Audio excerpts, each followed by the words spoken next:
You know, when I first got the assignment to inspect Bhangarh Fort, I couldn't believe my luck. For someone working in the Archaeological Survey of India, this was like hitting the jackpot. A centuries-old fort, shrouded in legends and mystery. It sounded like the kind of story you'd tell your grandkids someday.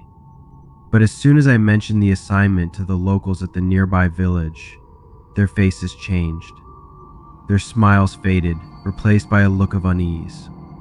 One old man leaned in, his voice a low whisper. "Don't stay there after sunset, sir. No one should." I chuckled, trying to lighten the mood. Come on, those are just stories. Ghosts and curses. Surely a fort doesn't hold that much power over the living. The man didn't laugh. He just shook his head. You'll see. Still, I brushed it off. I wasn't going to let a few ghost stories ruin the excitement of my first day. The road to the fort was a long, dusty stretch with nothing but dry shrubs and hills on either side. The closer I got, the quieter it became. No birds, no insects, just the sound of my boots crunching on the gravel. And then the wind picked up out of nowhere. A cold, sharp breeze that made me shiver, even though it was supposed to be a warm afternoon. I paused, looking around. The fort's silhouette loomed in the distance, its crumbling walls and dark windows staring back at me like hollow eyes. I laughed at myself under my breath. Nerves, that's all. I adjusted my bag and kept walking. But the chill didn't leave me. It wasn't just the wind, it was something else. Something I couldn't quite put into words. As I reached the gates of the fort, the weight of the place hit me. It wasn't just its size or age. It was the silence. The kind of silence that makes you feel like you're being watched. And for a moment I wondered, what if the stories were true? By the time I unpacked my bag and set up in the small makeshift office inside the fort, the sun had already dipped below the hills. The walls of the fort, once bathed in golden light, now looked darker, almost menacing. I told myself it was just the lack of light playing tricks on me. The room I was assigned was nothing fancy. A wooden desk, a single chair, and a creaky cot pushed against the wall. A dim lantern flickered on the desk, its weak light barely pushing back the shadows. The history nerd in me tried to focus on the architecture, the carvings on the walls, and the stories they told. But there was something else about the place, a weight in the air like the fort itself was holding its breath. I tried to shake off the feeling, convincing myself it was just the novelty of being here. I grabbed my notebook and started jotting down details for my report.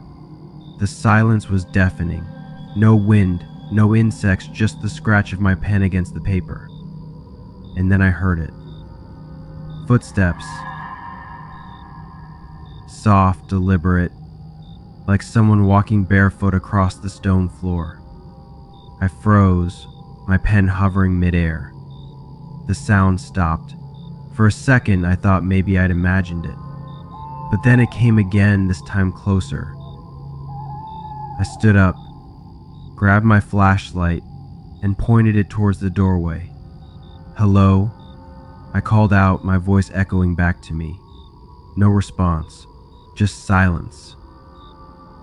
Taking a deep breath, I stepped into the corridor, the beam of my flashlight slicing through the darkness. Nothing. No one. The footsteps had stopped, but the unease remained, crawling up my spine like icy fingers. I returned to my desk, determined to ignore it, but then came something else. A whisper. Low, almost too faint to hear, but unmistakable. It sounded like a voice, but the words weren't clear. I strained to listen, but the more I tried, the fainter it seemed to get. And then, laughter. Faint, distant, and eerily cheerful, like a child playing somewhere far away. My heart raced as I scanned the room with my flashlight, half expecting to see someone standing there. But there was no one. I told myself it was the wind, maybe the sound carrying from the village, anything to keep the fear at bay. But the cold was back, wrapping around me like an invisible shroud. I rubbed my arms and muttered, "It's just my imagination. That's all this is." But even as I said it, I wasn't so sure. The next morning, I woke up feeling like I hadn't slept at all. My dreams, or maybe nightmares, were hazy, full of dark corridors and whispers I couldn't understand. I shook it off as stress and decided to explore the fort during the daylight. After all, this was why I was here, to document and study. The sunlight brought some life back to the place, though not much. The walls still loomed over me, casting long shadows that felt heavier than they should. I wandered through the narrow passageways, marveling at the carvings and inscriptions, when I came across something unusual. A door. It was different from the others, smaller, almost hidden, with rusted iron hinges and a thick padlock. The locals had warned me about certain areas of the fort, claiming they were cursed or off limits. This door fit that description perfectly. "Never enter the locked room. It's forbidden, sir," the old man's voice echoed in my memory. But standing there with the sun streaming through the cracks in the stone, it felt absurd. A locked room in an ancient fort. What could possibly be inside that was so dangerous? Curiosity won. It always does. I tugged at the lock, but it didn't budge. After a bit of searching, I found a rusty old key in a nearby drawer. It was almost too convenient, like the fort wanted me to open it. The key clicked into place, and with a groan of metal, the door swung open. The air inside was heavy, stale, like it hadn't moved in centuries. My flashlight cut through the dimness, revealing what looked like an old storeroom. Shelves lined the walls, cluttered with ancient artifacts, pots, scrolls, and statues. Dust coated everything, making it clear no one had been in here for a long time. I should have felt excited, but instead, there was this sinking feeling in my chest, like I'd walked into something I wasn't supposed to see. On a small wooden table in the corner, I found a bundle of old papers tied with fraying string. The parchment was brittle, the ink faded, but one word stood out clearly: curse. The papers told a fragmented story, something about a royal family betrayal and a powerful tantric who cursed the fort after being wronged. One line sent a chill through me: "Those who disturb the peace of Bhangarh will find no peace themselves." I leaned back, letting out a nervous laugh. "Just an old tale," I muttered, but the room felt colder, like the air itself was pressing against me. I glanced around, half expecting someone or something to appear in the shadows. My rational side took over. Curses were stories meant to scare people, nothing more. I stuffed the papers into my bag, deciding they'd make an interesting addition to my report. But as I locked the door behind me and walked away, I couldn't shake the feeling that I'd crossed some invisible line. And the fort seemed to know it. I needed a break from the heavy air of the fort. After the unsettling discovery in the locked room, I decided to head down to the village. The sunlight was sharp, and the world outside the fort felt alive, almost too alive, like the villagers were trying hard to keep the shadows at bay. When I reached the small tea shop at the edge of the market, a few locals gathered around, their voices low. As I walked in, the chatter stopped, replaced by uneasy glances. I nodded a polite greeting and ordered some tea, pretending not to notice.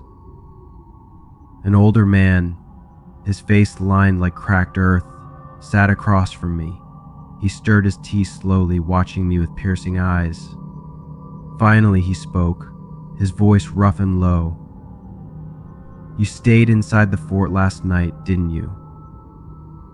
I nodded, That's my assignment. Nothing happened though, just old walls and quiet nights.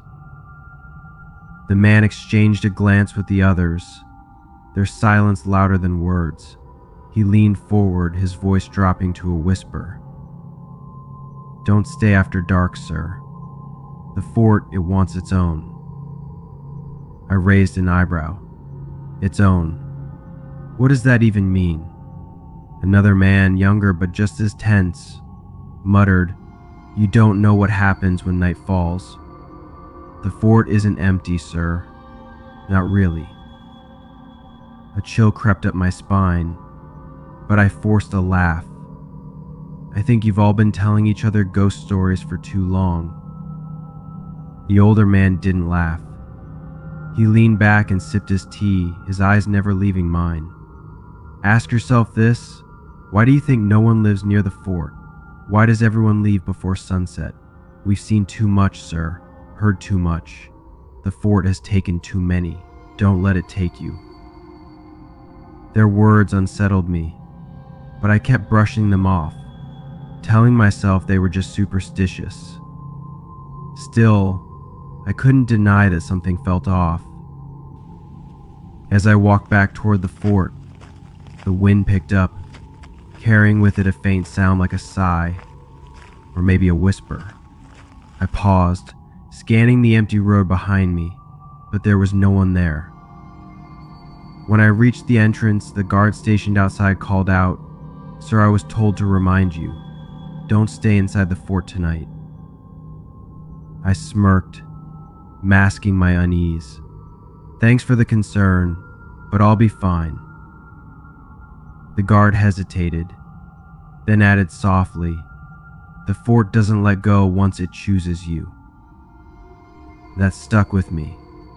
All these warnings, all this tension, it didn't make sense, and yet it gnawed at the back of my mind.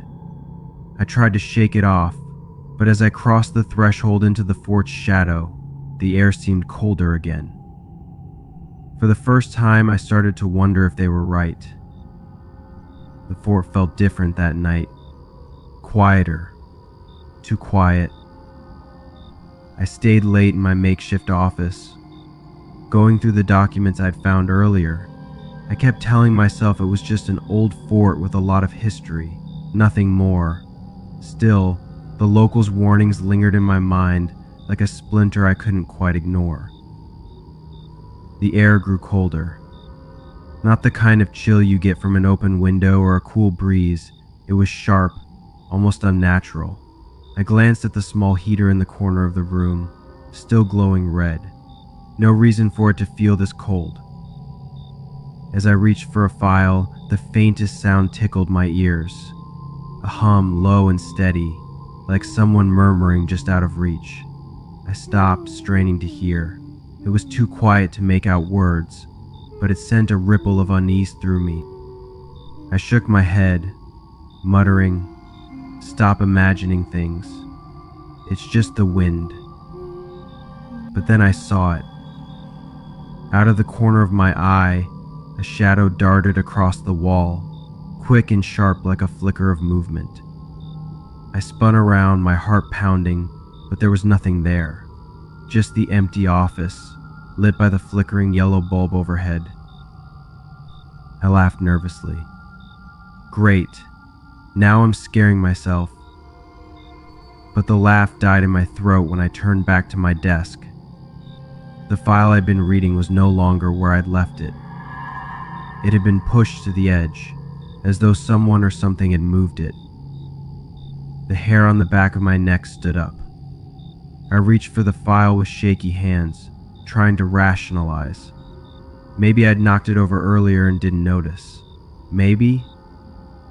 Then I heard it. A whisper. My name. Soft, drawn out, and impossibly close. I froze. My eyes darted around the room. Hello?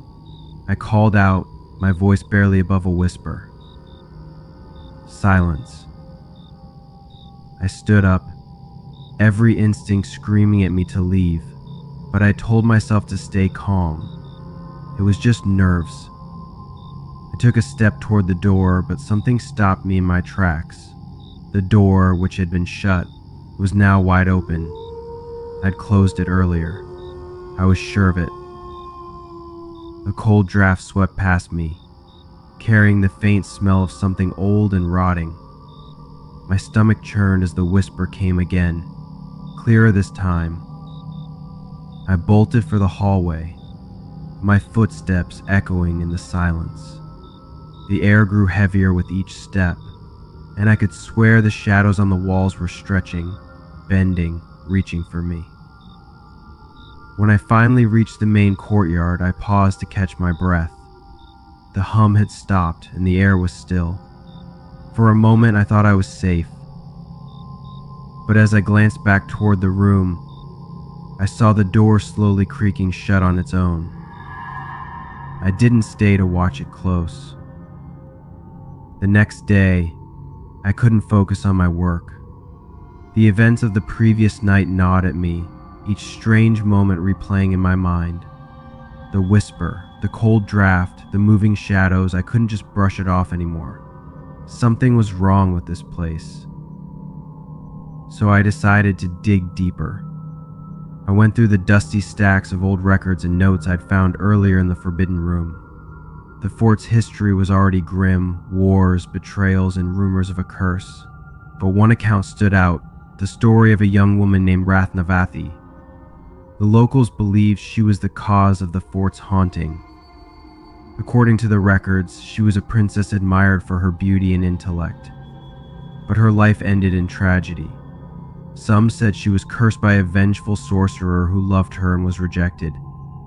Others hinted at darker, more violent events, an attack, a betrayal. Her death was surrounded by mystery, and it seemed the fort had never recovered. As I read, I felt the hairs on my arms stand on end. The room seemed to grow colder with each page I turned, and I couldn't shake the feeling that someone was watching me. That night, I stayed up later than usual, the weight of the fort's history heavy on my mind. The night was unusually still, the kind of silence that presses against your ears and makes every little sound sharper. Then I heard it. A soft, muffled sound carried through the air, faint at first but unmistakable. Someone was crying. It was the sound of a woman, her sobs echoing through the stone walls. My first instinct was to dismiss it. Maybe it was the wind again, or some stray animal. But the sound grew louder, more distinct, and it was coming from deeper inside the fort. Against my better judgment, I grabbed my flashlight and followed the noise. The beam of light cut through the darkness as I made my way through the empty corridors. The sobbing grew louder, leading me toward the far end of the fort, a place I hadn't explored before. When I turned the corner, I froze. There, at the end of the hallway, stood a figure. It was a woman, shrouded in shadow. I couldn't see her face, but her silhouette was unmistakable. Long hair flowing down her back, her form delicate yet unnerving. "Who is there?" I called out, my voice trembling. She didn't move. I took a cautious step forward, my flashlight trembling in my hand. "Are you okay? Do you need help?" As soon as I spoke, the sobbing stopped. She turned her head slightly, just enough for me to catch a glimpse of something unnatural. Her shadow stretched unnaturally long against the wall, twisting and bending like it had a life of its own. I took another step, and just like that, she was gone. Not vanished into thin air, but gone in the way shadows disappear when a light source shifts. One moment she was there, the next the hallway was empty. The air around me grew heavier, pressing against my chest. The whispers started again, louder this time, as if they were coming from all directions. Words I couldn't understand, voices overlapping in a haunting chorus. I stumbled back, nearly dropping the flashlight.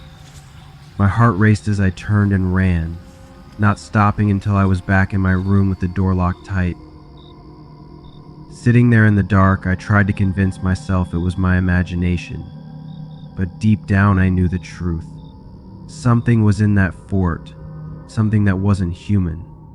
I woke the next morning exhausted, my mind still replaying the shadowy figure and the relentless whispers. For the first time, I felt unsure about staying at the fort.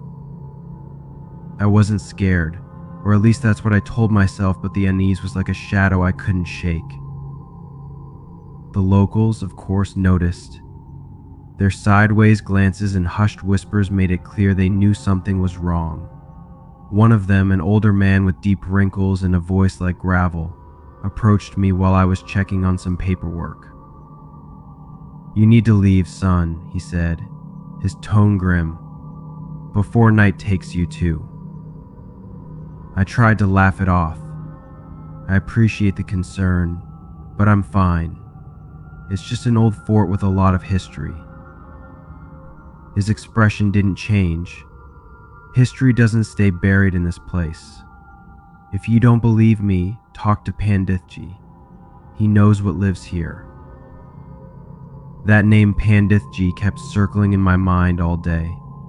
By evening, my curiosity got the better of me, and I found myself walking through the narrow village streets to a small temple on the outskirts.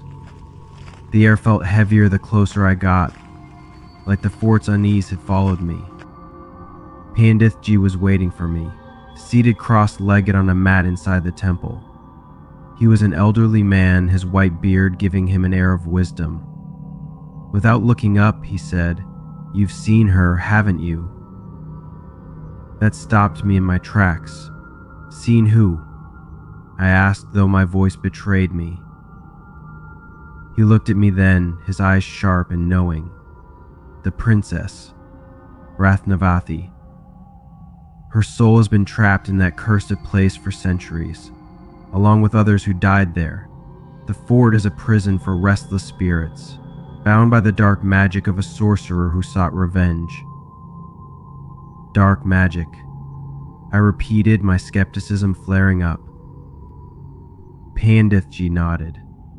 "The sorcerer cursed the fort and everyone within it when his plans to possess Ratnavati failed. His hatred poisoned the land itself. That's why no one stays there after sunset.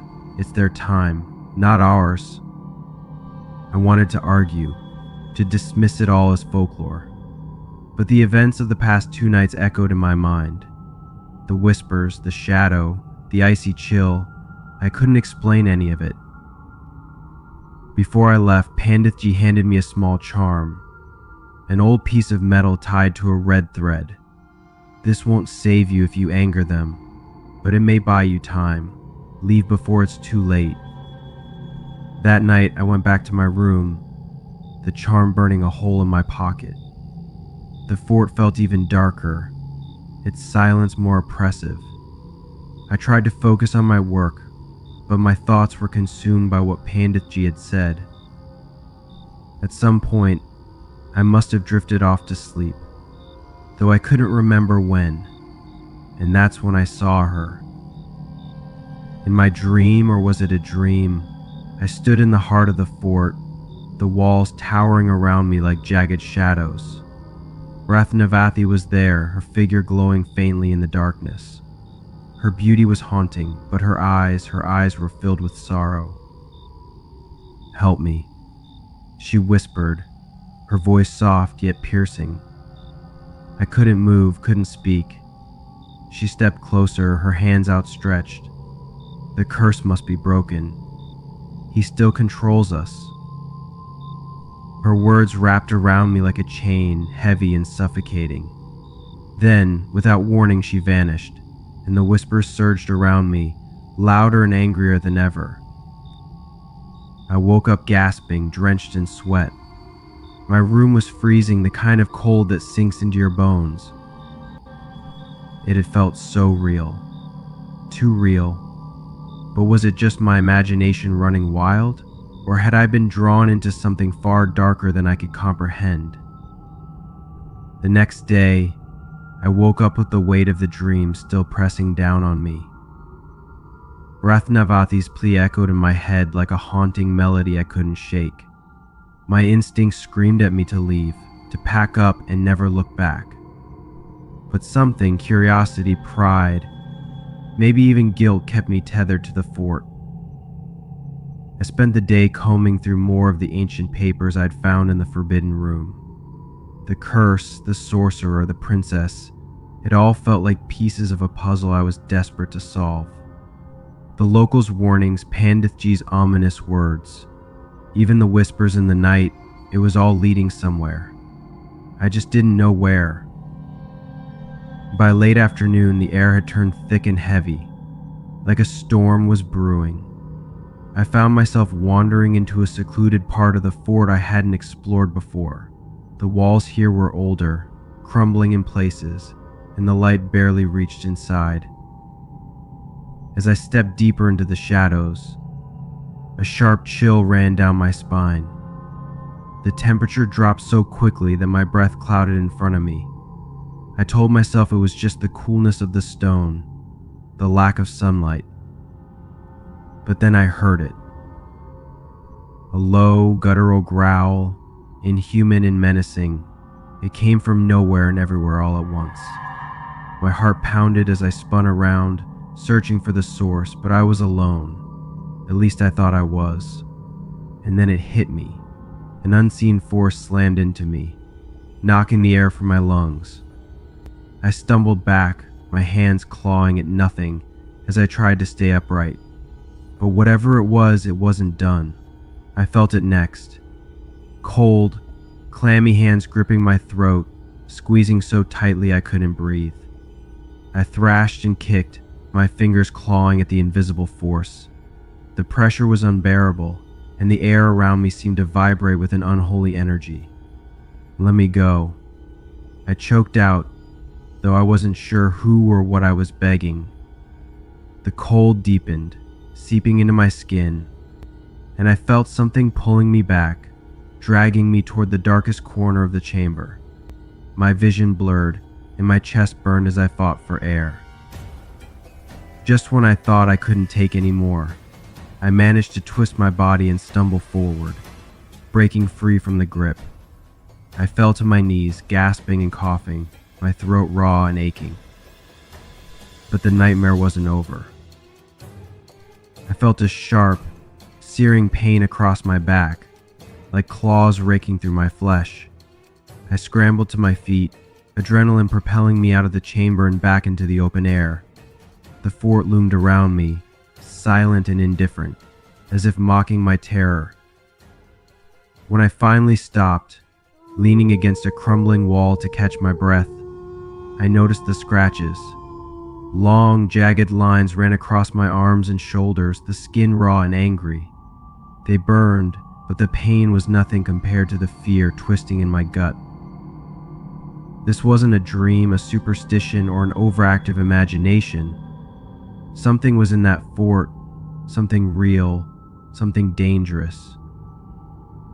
As the sun dipped lower in the sky, casting long shadows across the ancient stones, I knew one thing for sure: I couldn't pretend anymore. Whatever was haunting this place wasn't just part of its history, it was alive, and it was coming for me. I didn't sleep that night. How could I? The scratches on my arms throbbed like a constant reminder of whatever had attacked me. Every creak, every whisper in the dark felt like a threat. By dawn, I was more exhausted than ever, but I knew I couldn't let fear paralyze me. Something inside that fort wanted me gone, or worse, wanted me to stay forever. Determined to find answers, I made my way back to the locked room. The same room I'd promised myself I wouldn't enter again. But this time, I wasn't just curious, I was desperate. The moment I stepped inside, it felt as if the air shifted. It was heavy, charged, like the room itself was alive. The artifacts were still there, ornate but weathered with age, and the papers I'd scattered in my earlier visit lay untouched.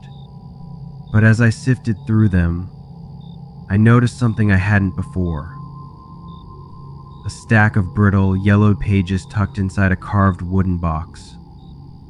My hands shook as I carefully unfolded them, revealing intricate scripts in an ancient style of Hindi.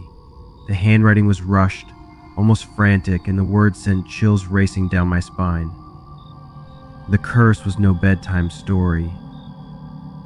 The writing spoke of a sorcerer, a tantric, obsessed with Princess Ratnavati's beauty and power.